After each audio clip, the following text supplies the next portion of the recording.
yo vaya y me reúne con el Departamento de Estado, con senadores o con personas que puedan tener capacidad de influencia y posicionar una línea radical, como me califican, confrontaciones no dialogantes, no electoral.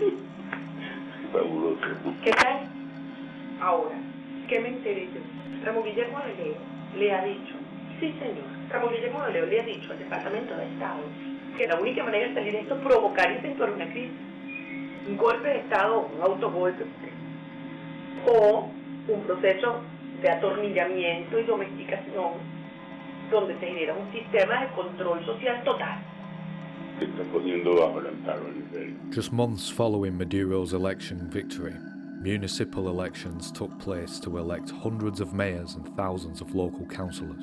After more than a decade of political warfare, the country was deeply polarised, and it was about to get worse, as the economy became the primary battleground. This battle, however, also goes back to 2002. After their failure to overthrow Chavez that year, Machado's coalition launched a conspiracy to shut down the oil industry. Managers and technicians at the state company locked the gates, refused to run operations, and even sabotaged tankers. Exports collapsed by nearly 90%. GDP shrank more than 25% in a single quarter, and unemployment skyrocketed. Venezuela's currency, the bolivar, briefly collapsed because the strike had cut off dollars flowing into the country to purchase the oil. The plan made sense. With no oil exports, no foreign currency, and reserves being eaten into, Venezuela could fall onto the brink of social chaos to force Chavez out. But when Chavez broke the plan by mobilizing loyal workers, soldiers, and sympathetic technicians, he imposed currency and capital controls to ensure that essential imports were prioritized. However, this meant a catch-22. Even though the oil industry was still making record revenue for Venezuela, it took years to train a new workforce.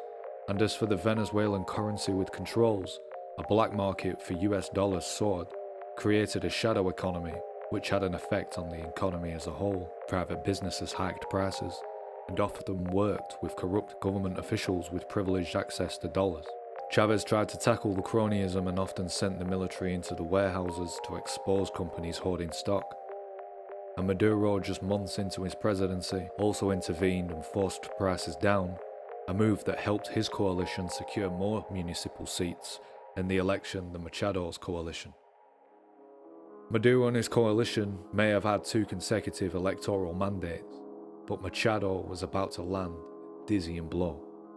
Refusing to recognise the result of the elections sent out an increased wave of street violence and roadblocks to try and oust Maduro illegally, and a failed plan to sabotage the electricity grid would foreshadow Machado's tactics later on.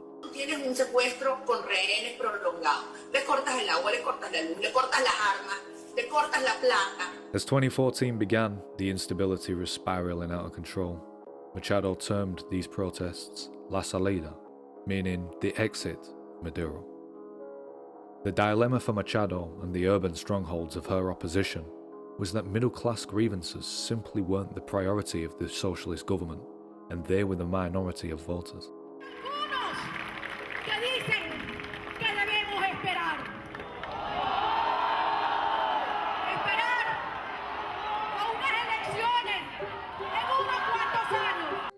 Oil wealth was being funneled into the long-neglected outskirts and hillside barrios, empowering the poor majority for the first time in Venezuelan history. This redistribution lifted the nation's social indicators dramatically. Venezuela's GDP per capita surged above the Latin American average, while higher education enrollment exploded from 700,000 to 2 million students, and millions of homes were constructed or subsidized for low-income families. Yet this transformative agenda deepened the fault lines between the middle class and the newly empowered poor. Mutual resentment permeated every facet of life. Street battles erupted as opposition forces deployed the infamous guarimbas, a term popularized by Roberto Alonso. A ver, ¿el gobierno de Venezuela, Robert, es una dictadura? No.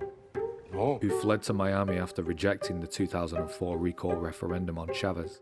and attempted to overthrow him with 116 Colombian paramilitaries founded on his ranch. Under the leadership of Machado and Lopez, who sent their radicalized young supporters to die a violent death in confrontation with the government, protesters hurled Molotov cocktails at the National Guard, and in some cases executed Chavez supporters. The escalation of violence intertwined crime with politics. Revolutionary circles founded long before Chavez won his first election were incorporated into the new democracy to defend the Bolivarian revolution against such violent coup attempts, but they became vulnerable to criminal infiltration too. To the average person, they often overlapped with gangs, bribed low-ranking police and soldiers who exploited these networks to carry out kidnappings, murders, and extortion with impunity. While high crime was never new in Latin America, the chaos soon spread beyond the poor barrios, into middle-class neighborhoods, and even the political class itself. What had once been opposition through debate and democracy was now swept into the orbit of the US-backed hard-lined movement, radicalized by frustration, fear, and the collapse of compromise. That was Washington's plan all along, to elevate Machado as the leader of the counter-revolution that no longer sought reform but destruction. And so, the hybrid war began.